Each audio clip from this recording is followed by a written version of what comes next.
Pada awalnya, semua orang akan bangga dengan pilihannya. Tapi, pada akhirnya, tidak semua orang bisa setia pada pilihannya saat dia sadar bahwa pilihan tersebut tidak sepenuhnya sesuai dengan apa yang dia impikan. Karena yang tersulit bukan memilih, tapi yang tersulit adalah bertahan pada pilihan. Semua pilihan pasti ada konsekuensi yang harus kita ambil. Tidak ada yang sempurna. Pasti ada kelemahan dan kelebihan masing-masing. Misalnya, saat kamu memilih perempuan untuk kamu jadikan calon istri. Saat kamu memutuskan untuk menikahi perempuan cantik, kamu harus menerima konsekuensi bahwa pengeluaran akan banyak. Saat kamu memutuskan untuk memilih perempuan penurut, kamu harus menerima kalau dia akan sangat tergantung padamu dan tidak mandiri. Saat kamu memilih perempuan pemberani, kamu harus menerima kalau dia akan keras kepala dan pasti punya pemikiran sendiri. Saat kamu memilih perempuan pekerja, kamu harus menerima kalau dia tidak akan full bisa membersihkan rumah. Saat kamu memilih wanita dengan tipe ibu rumah tangga, kamu harus menerima kalau dia tidak akan bisa menghasilkan uang. Begitu juga untuk memilih laki-laki untuk dijadikan suami. Kalau kamu memilih pria pekerja keras, kamu harus menerima kalau dia tidak akan senantiasa ada di sisi kamu. Kalau kamu memilih laki-laki dengan tipe selalu ada kapan dan dimanapun kamu berada, kamu harus menerima kalau dia tidak bisa maksimal dalam mencari penghasilan. Kalau kamu memilih berbisnis, kamu harus siap-siap untuk tidak memiliki penghasilan tetap seperti layaknya karyawan. Kalau kamu memilih menjadi karyawan, kamu harus siap-siap untuk selalu hidup di bawah telunjuk orang lain. Semua pilihan pasti ada kekurangan dan kelebihan masing-masing.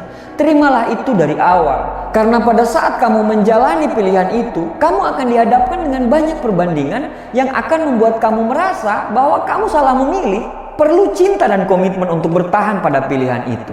Tanpa cinta dan komitmen, kamu akan menganggap bahwa pasangan orang lain akan lebih baik daripada pasanganmu sendiri. Tanpa cinta dan komitmen, setiap apapun yang kamu kerjakan, kamu tidak akan bisa menikmati. Karena kamu menganggap pekerjaan orang lain akan lebih baik daripada kerjaanmu sendiri. Memilih itu gampang, tapi bertahan pada pilihan itu yang sulit. Tidak semua orang mampu melakukannya. Di awal memilih kerjaan, kamu berkata, saya senang mendapatkan pekerjaan ini. Tapi setelah beberapa bulan di situ, kamu jenuh dan berkata, ini bukan passion saya. Di saat kamu memilih jurusan kampus, kamu antusias dan optimis sekali masa depan akan sangat cerah. Tapi beberapa tahun kemudian, kamu mulai ragu dan mulai merasa bahwa kamu salah pilih jurusan. Di awal memilih pasangan, kamu berkata, dia tidak sempurna, tapi dialah cinta sejatiku.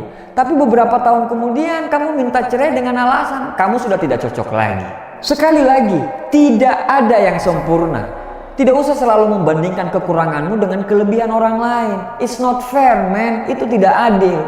Melihat suami yang mesra pada istrinya di medsos, bukan berarti suamimu kalah mesra dengan dia. Melihat istri orang lain posting masakan yang baru dimasaknya, sedangkan istrimu tidak bisa memasak, bukan berarti istri orang lain itu lebih hebat daripada istrimu. Begitu juga pada masalah kerjaan. Semua punya kekurangan dan semua juga punya kelebihan. Kadang memang kita harus memilih bukan karena kita menginginkan pilihan tersebut, tapi memang karena pilihan tersebutlah segala sesuatunya akan menjadi lebih baik. Memutuskan sebuah pilihan hanya memerlukan sedikit waktu, tapi untuk bertahan pada pilihan mungkin harus menghabiskan sisa usia yang kamu miliki. Bertahanlah selama semua masih bisa dan masih harus dipertahankan. Karena yakinlah, Tuhan mungkin tidak memberi yang terhebat saat ini, tapi pasti Tuhan memberikan hal yang terbaik untukmu saat kamu menetap pada satu pilihan. Bertahan dan pertahankan pilihanmu. Terima kasih.